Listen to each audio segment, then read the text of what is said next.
कल यानी कि 1 मई को रिलीज़ हुआ है संजय लीला बंसाली का OTT डेब्यू नेटफ्लिक्स पर through his series Heera Mandi और द डायमंड बाज़ार। कल हमने पूरे 8 घंटे लगाकर ये सीरीज़ देखी, तो चलिए जल्दी से आपको बताते हैं हमें ये सीरीज़ कैसी लगी। हीरा मंडी सेटअप है इंडिया के प्री इंडिपेंडेंस टाइम में 1942-43 I think to be precise in a city call Lahore. जो स्टोरी है वो एग्जामिन करते हैं उस समय जो कोर्टिजान्स थे उनकी लाइफ के ऊपर, what was their life like, their struggles, their challenges etcetera etcetera. अगर आपने इसका ट्रेलर देखा है तो आपको ऑलरेडी काफ़ी बड़ा हिंट होगा कि ये स्टोरी किसके ऊपर है। So we don't want to waste your time. In fact very quickly let us tell you हमें हीरा मंडी में क्या पसंद आया और क्या नहीं पसंद आया। तो जैसा कि हमेशा कहते हैं good news first. Heera Mandi में जो हमें पसंद आया, सबसे पहली बात थी जो सेट संजय लीला बंसाली ने बनाया है, इट इज़ वेरी ब्यूटीफुल। अगर आप पहला एपिसोड ही देखेंगे तो आपको उनकी पुरानी जो मूवीज़ हैं, भले वो देवदास हो, भले गंगू भाई हो या पद्मावत हो, you know that same set is reflected. और इनफैक्ट ये पहली बार है कि हम इसको एक स्मॉल स्क्रीन पर भी एक्सपीरियंस करेंगे। सेकेंड चीज़ जो हमें संजय लीला जो पसंद आई हीरा मंडी की, वो थी the way all the characters are projected. In fact अगर आप संजय लीला बंसाली की पुरानी कोई भी मूवी देखें, भले वो मूवीज़ हों जो कि फिक्शनल कैरेक्टर्स पे बेस्ड हो या रियल लाइफ स्टोरीज़ हो, उसमें हमेशा जो वुमेन कैरेक्टर्स हैं उनको बहुत ही खूबसूरती से दिखाया जाता है। और इनफैक्ट उन जो वो कैरेक्टर्स हैं उनको कोई एक टिपिकल रोल पे कन्फाइंड नहीं किया जाता है। और उन कैरेक्टर्स का जो स्ट्रेंथ है, जो ब्रेवरी है, वो सब वो बहुत ही बढ़िया तरह से you know he brings that to screen, और आप उन कैरेक्टर्स को काफ़ी हद तक एडमायर भी करते हो। तो the same thing is there in Heera Mandi. Heera Mandi के जो कैरेक्टर्स हैं, जो leading protagonist, in fact all of them are females and you will like these characters. 2 गाने हैं सीरीज़ के जो बहुत ही अच्छे हैं। पहला तो है सकलबन, ये पहले ही एपिसोड में आ जाता है। ये बहुत पुराना गाना है, कुछ 700 साल पुराने इसके लिरिक्स हैं, जो कि अमीर खुसरो एक सूफ़ी पोएट थे, उन्होंने लिखे थे। सो संजय लीला बंसाली ने ये लिरिक्स लेके अपना म्यूज़िक ऐड किया है and it is outstanding. I think you must watch it. दूसरा है गाना आज़ादी करके, ये आखिरी एपिसोड में है, एपिसोड 8 में है। सो इस गाने की जो कोरियोग्राफी है वो बहुत ही अच्छा है और उसका इम्पैक्ट बहुत अच्छा होता है, क्योंकि सीरीज़ लिटरली इस गाने से ख़त्म हो रही होती है। ये आपको काफ़ी सिमिलैरिटी लगेगी इसमें। और अगर आपने पद्मावत देखी और उसका लास्ट सीन आपको याद है, जहाँ पे दीपिका पादुकोण बहुत सारी अपनी सखियों के साथ जौहर परफॉर्म करती हैं, वो लाल रंग की अपने ड्रेस पहने हुए हैं, and I think so many people said it gave them goosebumps while watching this particular scene. So ये आज़ादी सॉन्ग हमें कुछ कुछ उस गाने की याद दिलाता है। So both the songs are superb. Lastly हमें जो हीरा मंडी के बारे में बहुत पसंद आया वो था the sheer presence of Farida Jalal ji. It was so nice to see her on the screen after so long. और भले उनका बहुत ज़्यादा सीन्स नहीं है उनके साथ इस सीरीज़ में, पर जब भी वो स्क्रीन पे आती हैं, so she lights it up in her own way and it is so nice to see her. कुछ पॉइंट्स हीरा मंडी के जो हमें पसंद नहीं आए वो हैं, सबसे पहले तो जो लेंथ है सीरीज़ की, जैसा कि हमने अपने स्टार्टिंग में कहा 8 घंटे।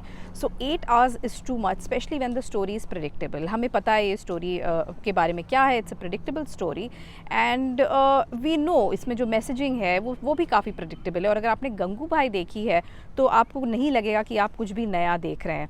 तो ये पहली बार है कि संजय लीला बंसाली ने एक लॉन्ग फॉर्म कंटेंट के साथ एक्सपेरिमेंट किया है एंड आई थिंक 8 घंटे कुछ ज़्यादा ही हो जाते हैं।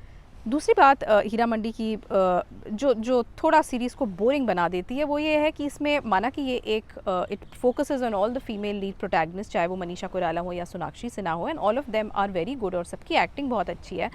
बट फिर भी जो भी मेल प्रोटैगनिस्ट थे, जो नवाब्स का कैरेक्टर काफ़ी लोग प्ले कर रहे हैं, उनको कैरेक्टर्स को बिल्डअप करने के लिए बिल्कुल भी टाइम नहीं दिया जाता है। लाइक इसमें कुछ बहुत ही और भी बड़े कलाकार हैं, जैसे कि वो शेखर सुमन है या Fardeen Khan has made his come back after very long.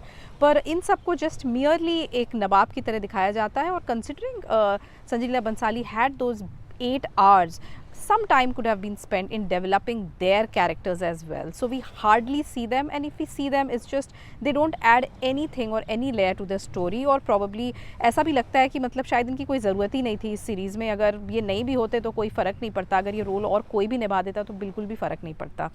सो अगर शायद इनके कैरेक्टर्स को भी थोड़ा टाइम दिया जाता तो सीरीज़ थोड़ी सी इंटरेस्टिंग और हो सकती थी।